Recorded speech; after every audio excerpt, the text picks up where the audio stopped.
There are countless political issues that divide the nation. I'm here to talk about one of the drier, more technical ones, campaign finance reform. Now this video is a bit tedious, but I want to be thorough. As members of a democracy, it is our hope that through heated but respectful discussion of ideas, we can arrive at the solutions to solve problems that arise in our communities.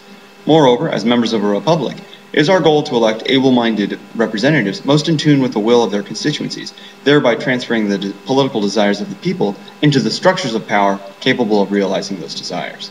If an elected official fails to uphold the promises he or she has made while in office, it is the responsibility of the people to hold him or her accountable during the next election. Yet the notion of political responsibility grows increasingly fainter when the voting population is presented with candidates with unequal financial resources, permitting them, through the use of media and other campaign expenditures, to suppress their own faults and exploit the shortcomings of their opponents.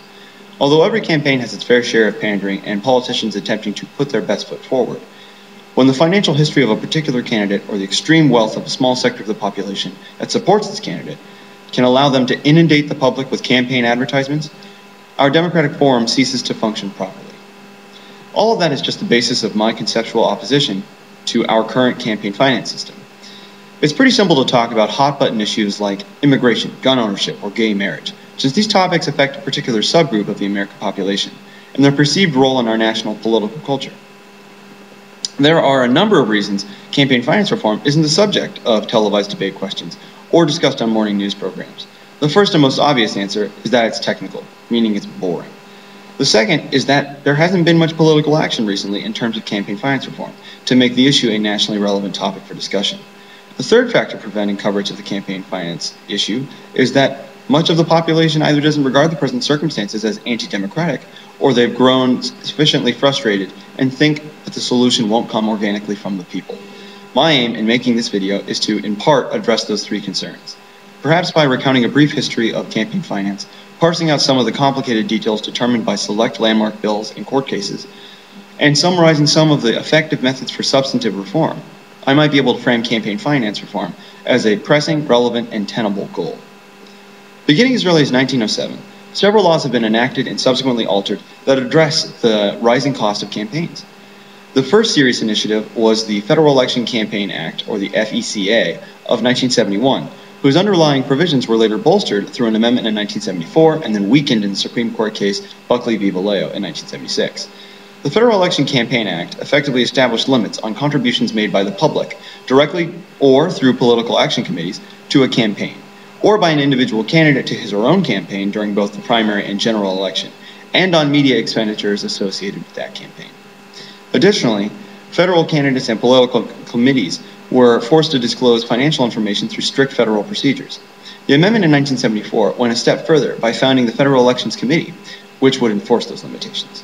Then came the court case Buckley v. Valeo, which sustained portions of the FECA, including the limitations on individual donations, its disclosure provisions, and the system to manage public fundraising.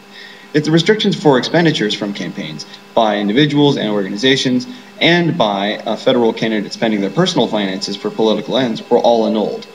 Although PACs played a comparably less significant role than they do currently, the standing legislation paved the way for their growth.